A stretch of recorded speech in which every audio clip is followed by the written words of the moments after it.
Hello everyone. आज हम देखेंगे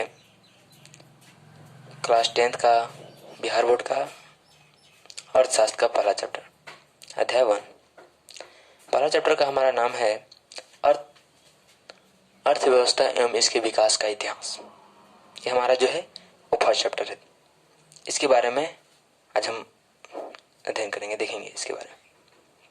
सबसे पहले हमको समझना है इसमें कि अर्थव्यवस्था यानी कि अर्थव्यवस्था क्या होता है, अर्थव्यवस्था का अर्थ क्या है, इसका मतलब क्या होता है। अर्थव्यवस्था का मतलब जब इस पे हम चर्चा करेंगे तो पाते हैं कि मनुष्य अपनी आवश्यकताओं की पूर्ति के लिए, अपनी आवश्यकताओं को संतुष्टि के लिए जो भी क्रियाकलाप करता है वो क्रियाकलाप जो है आर्थिक क्रियाकलाप कहलाता है। और जिससे जो एक पूरी व्यवस्था बनता है, जो एक पूरा व्यवस्था का निर्माण होता है, उसे ही हम कहते हैं अर्थव्यवस्था। यानी कि साधारणतः कहें तो मनुष्य अपनी आवश्यकताओं की पूर्ति करने के लिए जो भी क्रियाकलाप करता है, जिससे कि एक व्यवस्था का निर्माण होता है, जिसे हम कहते हैं अर्थव्यवस्था। अर्थव्यवस्था का निर्माण जो है प्राकृतिक एवं भौतिक साधनों के माध्यम से होता है।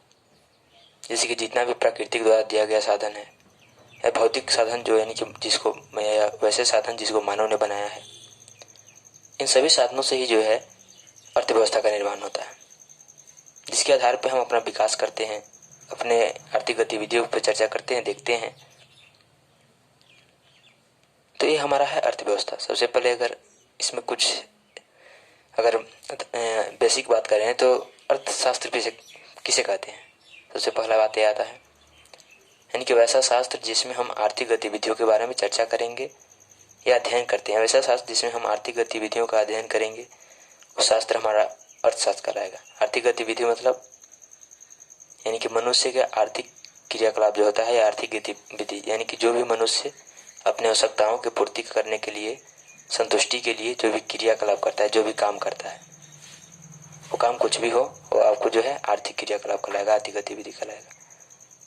अब इसके बारे में अध्ययन करना ही जो है अर्थशास्त्र कहलाता है। इसके पितामह जो है एडम स्मिथ को कहा जाता है। एक अर्थशास्त्र पुस्तक भी है जिसके लेखक जो हैं कौटिल्य हैं, इसमें गड़बड़ नहीं है। हम इसमें अब देखते हैं आगे। तो अर्थव्यवस्था तो समझ गए। उसके बाद आगे की बात आता है कि अर्थव्यवस्था के प्रकार।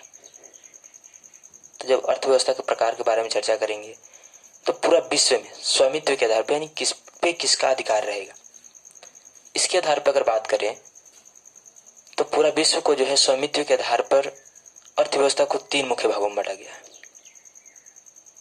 जिसमें से तीनों को देखेंगे। सबसे पहला हमारा आता है अर्थव्यवस्था में पूंजीवादी अर्थव्यवस्था।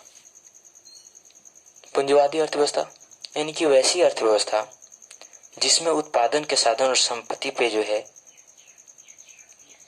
किसी भी देश के वहां के निवास करने वाले निजी व्यक्तियों का अधिकार होता है। तो ऐसी अर्थव्यवस्था को हम जो है पूंजीवादी अर्थव्यवस्था कहेंगे। यानी कि वैसी अर्थव्यवस्था जिसमें उत्पादन के साधनों और संपत्ति पे जो है निजी व्यक्ति या निजी संस्था का अधिकार हो, तो ऐसी अर्थव्यवस्था को हम पूंजीवादी अर्थव्यवस्था कहेंगे।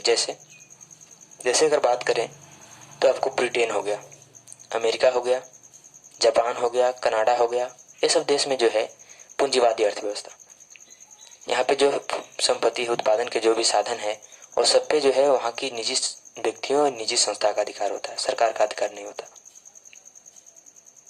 उसके बाद अगर हम बात करेंगे दूसरा अर्थव्यवस्था के स्वामित्व के आधार पर अगर बात करें अधिकार किस पे रहेगा, तो दूसरा आता है समाजवादी अर्थव्यवस्था। यानी कि वैसी अर्थव्यवस्था जिसमें उत्पादन के जो भी साधन रहेगा, उस संपत्ति है उस पे जो है वहां के रहने वाले लोगों का अधिकार रहता है, वहां के लोगों का अधिकार न होकर वहां के सरकार का उस पे अधिकार होगा उत्पादन के साधनों पे। तो ऐसी अर्थव्यवस्था को हम कहेंगे समाजवादी अर्थव्यवस्था। यानी कि पूंजीवादी के विपरीत रहेगा।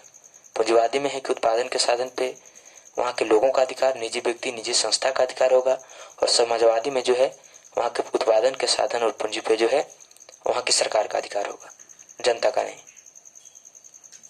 तीसरा अगर देखेंगे तो ये दोनों को जो है, दोनों अर्थव्यवस्था पहले बहुत विकसित था, लेकिन ये दोनों के बाद जो है समस्या आने लगा, तो एक नई अर्थव्यवस्था का जो है निर्माण हुआ, जिसको हम लोग कहेंगे मिश्रित अर्थव्यवस्था, मिक्स्ड इकोनॉमी। यानी कि इसमें जो है दोनों के सार को जोड़ दिया गया, दोनों की बातों को जोड़ा गया है। जैसे कि मिश्रित अर्थव्यवस्था में कहा गया कि वैसी अर्थव्यवस्था जिसमें उत्पादन के साधन पे जो है सरकार का भी अधिकार रहेगा और जनता का भी अधिकार रहेगा, तो ऐसी अर्थव्यवस्था को हम कहेंगे मिश्रित अर्थव्यवस्था। जैसे कि भारत है, तो भारत में जैसे कि सड़क जो है सरकार का है, हॉस्पिटल की अगर बात करें तो कुछ हॉस्पिटल जो है सरकार का है, तो कुछ व्यक्तियों का है, निजी व्यक्ति का है, निजी संस्था का है। कुछ कारखाना जो है सरकार का है, तो कुछ कारखाना जो है निजी व्यक्तियों का है। वही अगर बात करें तो कई ऐसे क्षेत्र हैं जो कुछ सरकार का है तो कुछ निजी व्यक्ति का है, यानी कि दोनों का अधिकार है, मिश्रित रूप से है। तो ऐसी अर्थव्यवस्था को हम मिश्रित अर्थव्यवस्था के अंतर्गत रखेंगे। इस प्रकार से जो है स्वामित्व यानी कि अधिकार रहेगा, उसके आधार पर जो है 3 भाग हम लोगों ने देखा। किसमें? तो अर्थव्यवस्था के प्रकार में। अब आगे देखेंगे अगले पार्ट में जो है कि अर्थव्यवस्था के विकास के आधार पर, कि विकास अगर उसका होगा तो उसके आधार पर जो है किस प्रकार से अर्थव्यवस्था को बांटा जाएगा। तो इस पार्ट में आज के लिए इतना ही।